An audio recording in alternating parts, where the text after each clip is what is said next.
It's September, which means it's time to review a new iPhone. And because it's an S year for the iPhone, we're going to have to look a little bit deeper for changes.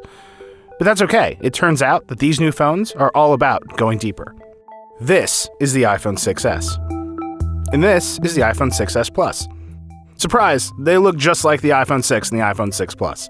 Let's just get this out there. I think if you're buying an iPhone, you should buy the bigger 6S Plus. It's clear that phones with bigger screens are going to dominate the market, and you get a slightly better camera and battery life to boot. So it's actually really hard to review the iPhone 6S and the 6S Plus. It's the iPhone. Apple sales are skyrocketing. All these people around me in Times Square are taking pictures with their iPhones. The question isn't about specs. Of course the specs are getting better. The question is about how the decision Apple's made with this phone will trickle into all of the millions of iPhones they'll sell in the future. The biggest new feature of the iPhone 6S is 3D Touch, which lets you actually push into the screen to activate additional features. There's also a new 12-megapixel camera that can shoot 4K videos, and something Apple calls live photos, which are kind of like a combination of a photo, a GIF, and a video. Because the iPhone 6S and 6S Plus look just like the 6 and 6 Plus, I think it's fair to say that they're not the world's most beautiful phones. The weird antenna lines in the back and the slippery shape pretty much just demand that you put them in a case. But the body is made of a new, higher-strength aluminum, and the screen has been upgraded with a stronger glass cover. So if you have an iPhone 6, you'll definitely notice that the 6S and 6S Plus are a little bit thicker and heavier than the previous models. It's not much, it's just a few millimeters and a few grams, but it's definitely noticeable. I actually prefer the slightly heavier 6S to the 6. It feels a little bit less like it's going to fly out of my hands all the time. The extra size and weight comes from the 3D Touch components, which are a network of 96 sensors under the screen that measure the distance between the glass and the backlight.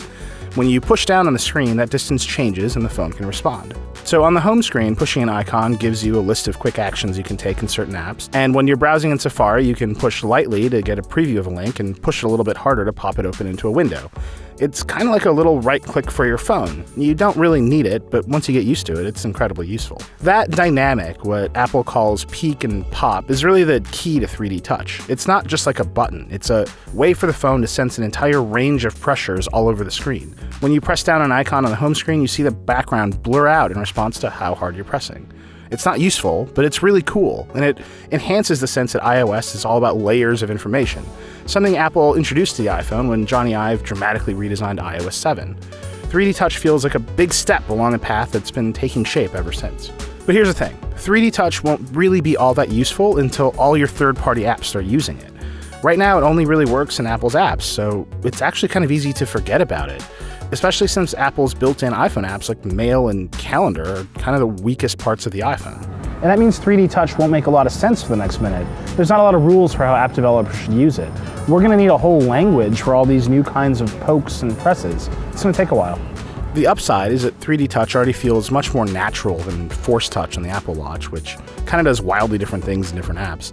And demos from apps like Instagram and others are pretty encouraging. And the potential for pressure-sensitive gaming is off the charts. 3D Touch might make games on the iPhone something much more exciting than just furiously swiping on the screen. The other big new feature of the iPhone 6S is the upgraded cameras. The most important change might actually be to the front camera. It's now 5 megapixels up from a tiny 1.2. That means it takes dramatically better photos and videos, just a thing for selfies, Snapchats, and FaceTime. And the entire screen lights up as a flash, which means low light shots with the front camera are much improved as well. On the back, Apple's boosted the resolution of the rear camera to 12 megapixels up from 8 and added the ability to shoot 4K video. The iPhone has always taken the best and most natural photos of any phone, so this is a pretty mild update. The actual photos from the iPhone 6S aren't dramatically better than the photos from the iPhone 6. They're better, but not so much intensely better that you'll notice a difference if you're just sharing them on Facebook. You'll need to really blow them up to see the improvement. Both cameras can take Apple's new live photos, which are a little strange. When you press the shutter button, you'll see a little live indicator pop up, letting you know that the phone is recording a few frames before and after your shot. Later, in your camera roll, you can 3D touch the photo to play back a short audio and video clip of what you've captured. It's neat, but you've got to remember to keep your camera pointed at your subject after you've shot a photo. I have a lot of live photos of me putting the camera down. You can share live photos with anyone using iOS 9, watchOS 2, or OS X El Capitan. Apple also says it'll put out an API to let live photos work in third-party apps and on the web, but I'm not really holding my breath for them to take off. If you want to record short videos, apps like Vine and Instagram already work great. They work everywhere, including Android phones. And live photos take up double the space of regular photos, so having every single photo you take include a short video seems like overkill. It's a cool feature that you should turn on when you want, but probably turn off by default. 4K video on the iPhone 6s looks great. Apple is very proud of the fact that the A9 processor can do all of the stabilization and image processing magic while shooting 4K, and then even edit 2 streams of 4K video in iMovie. That's legitimately impressive, but 4K video isn't actually on by default. You have to go into settings and turn it on.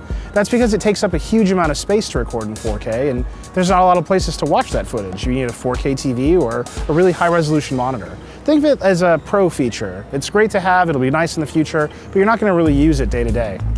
That's kind of the entire vibe with the iPhone 6s, and it's built for a much more powerful future.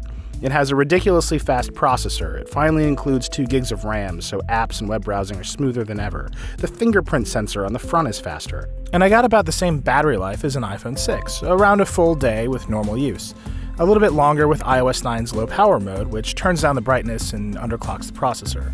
That's fine, but I'm really hoping the next generation of phones lasts even longer. 3D Touch is clearly a new kind of interface pattern, and the cameras are so good it's hard to even find ways to fully view what they can capture. It's a series of tiny, meaningful improvements to the already great iPhone 6, and if you're using an iPhone 5S or anything older, it's going to blow your mind. The iPhone 6s is the best iPhone ever, and probably the best phone ever. The future is great.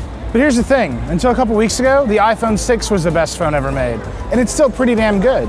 In fact, I can't say that it's worth upgrading to the 6S from the 6. It'll definitely be worth it when every app supports 3D Touch, but by then, you'll be buying an iPhone 7.